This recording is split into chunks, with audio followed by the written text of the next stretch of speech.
Nobody in Larson County, Kansas could explain why 64-year-old Wilhelmina Sorensen had spent nearly $1,000 of her modest pension that April on broken mirrors.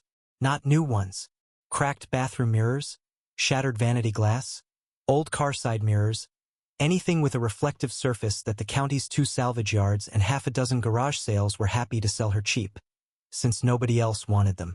By the 3rd week of April, she'd hauled home more than 200 pieces, and her hired hand, a steady young man named Curtis Van, had spent an entire weekend helping her mount them on wooden stakes driven into the soil across her 40-acre wheat field, angled carefully, each one adjusted and readjusted by hand until Minnie was satisfied. Her late husband Axel had died 3 winters earlier, and Larson County had gotten used to the idea that his widow ran the wheat operation alone now, competently if a little quietly. Nobody in the county had gotten used to the idea of 200 broken mirrors glinting across a wheat field in the April sun, catching the light in a way that made the whole 40 acres shimmer strangely from the county road, like something between a scarecrow field and a scrapyard. They laughed about it at the co-op. They laughed about it at church. Most of them stopped laughing entirely by the 2nd week of May, when a hard, unseasonable frost swept across Larson County and wiped out wheat crops on farm after farm, everywhere except the one field glittering with broken glass. If stories about quiet stubbornness, inherited wisdom, and the surprising value of trusting what you know matter to you, this is exactly the kind of story we tell every week. Go ahead and hit subscribe so you don't miss the next one. And if this story moves you, tap that like button before you go. It genuinely helps this small channel find the people who care about stories like Minnie's. Now let's find out what those broken mirrors were actually doing out there, and why an entire county would end up wishing they'd asked sooner. Larson County sits in the flat wheat country of central Kansas, wide open ground under a sky that seemed to take up more room than the land itself, where a hard frost in early May was rare enough to catch most growers unprepared, but not so rare that old-timers didn't still tell stories about the bad years that had happened before. Minnie and Axel Sorensen had farmed their 40 acres for 36 years. A modest operation by Kansas standards, hard red winter wheat rotated with occasional sorghum, enough to support a comfortable if unglamorous life and put both their children through state college before they'd scattered to Denver and Minneapolis for careers that didn't involve farming at all. Minnie's own grandmother, Astrid Lindqvist, had immigrated from northern Sweden as a young woman in the 1930s, settling first in Minnesota before the family eventually made its way to Kansas 2 generations later.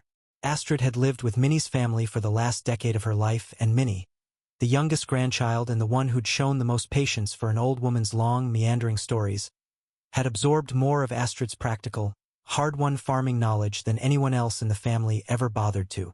One of those stories, told and retold over the years in Astrid's thick, careful English, concerned the short, brutal growing seasons of her childhood in northern Sweden, where farmers fought constantly against late spring frosts that could destroy a season's crop in a single cold night.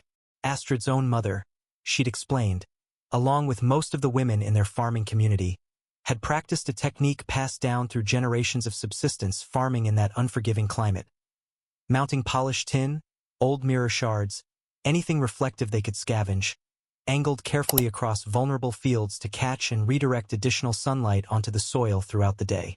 The extra reflected light, Astrid explained, warmed the ground more than direct sunlight alone could manage in a short northern day, and that stored soil heat radiated back upward through the cold, clear nights when frost was most likely to form, buying just enough extra warmth in the air near the ground to keep a vulnerable crop above the threshold where ice crystals actually formed inside plant tissue. Minnie had filed the story away the way she filed away most of Astrid's stories, half memory, half family folklore, not something she'd ever expected to use. But that particular spring, with an unusually warm March giving way to a cold, unstable April, and the county extension office issuing repeated warnings about the wheat crop's vulnerability to a late frost after such early, tender growth, Minnie found herself thinking about her grandmother's mirrors more seriously than she ever had before. She mentioned the idea to her son, Eric, during one of their weekly phone calls, mostly as a passing thought rather than a real plan. Eric, an engineer in Minneapolis with a healthy respect for his mother's judgment on most things, was skeptical enough to say so directly. "Mom, that sounds like something that worked for great-grandma's kitchen garden, not 40 acres of wheat," he told her. Minnie didn't argue the point. She just kept thinking about it for another week, running rough calculations in her head about coverage and angle and cost, until thinking about it turned, the way it often did with Minnie, into simply doing it. She started buying mirrors in early April, and by the time Curtis Van showed up for his usual spring work that year, she'd already filled half her equipment shed with broken glass. Curtis, 26 and generally willing to take on whatever strange task Minnie asked of him without much argument, admitted the mirror project tested even his patience for her ideas. "You want me to stake 200 broken mirrors into a wheat field," he said, more statement than question. The first weekend she explained the plan properly. Minnie told him yes, and explained Astrid's old technique in the same patient, unhurried way her grandmother had once explained it to her. The work took most of 2 weekends, mounting each mirror at a slightly different angle depending on its position relative to the field slope and the arc of the spring sun, adjusting and readjusting based on rough calculations Minnie kept in a notebook she carried in her coat pocket. By the 3rd week of April, the field caught the afternoon light in a way that made it visible from nearly a mile down the county road, glinting and shifting as the sun moved, an effect that drew more than a few curious drivers to slow down and stare. Hollis Prieger, who farmed the neighboring 300 acres and had known Minnie and Axel since before either couple had children, drove past one afternoon and pulled his truck onto the shoulder to get a better look. He found Minnie out checking mirror angles and asked her, plainly, what in the world she was doing.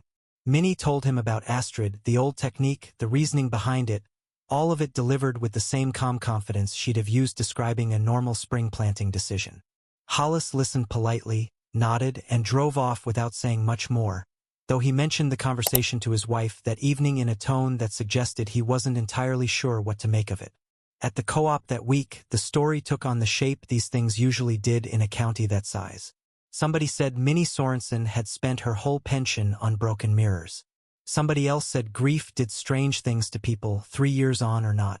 A few teenagers from town made a habit of driving slowly past the field after dark that April just to see it catch the moonlight, more curious than cruel, though word of their late-night drive-bys eventually got back to Minnie in a way that made her laugh more than it bothered her.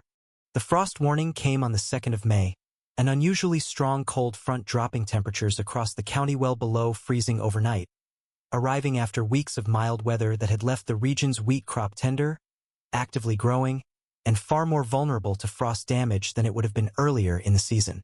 County Extension Agent Pauline Sykes issued a formal advisory that afternoon, urging growers to prepare whatever frost mitigation measures they had available.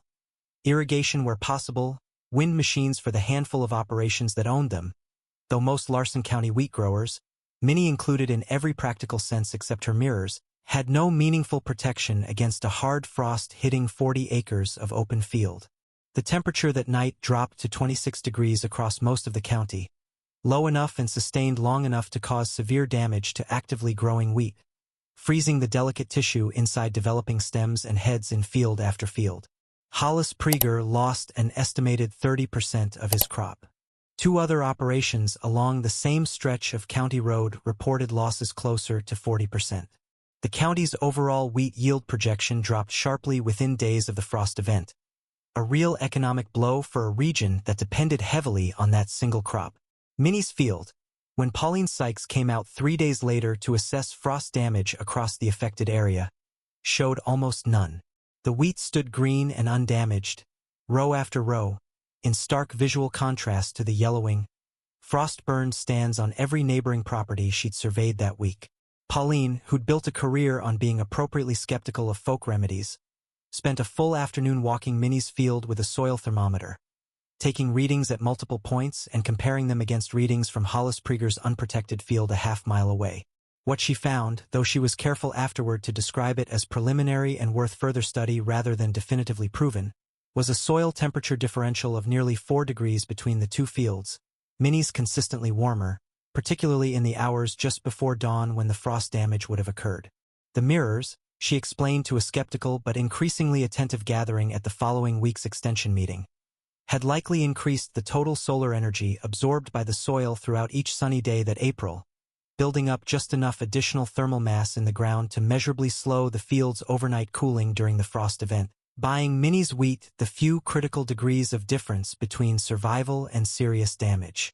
Hollis Prieger came by that same week, walking Minnie's healthy green rows with an expression considerably more humbled than the polite curiosity he'd shown in April.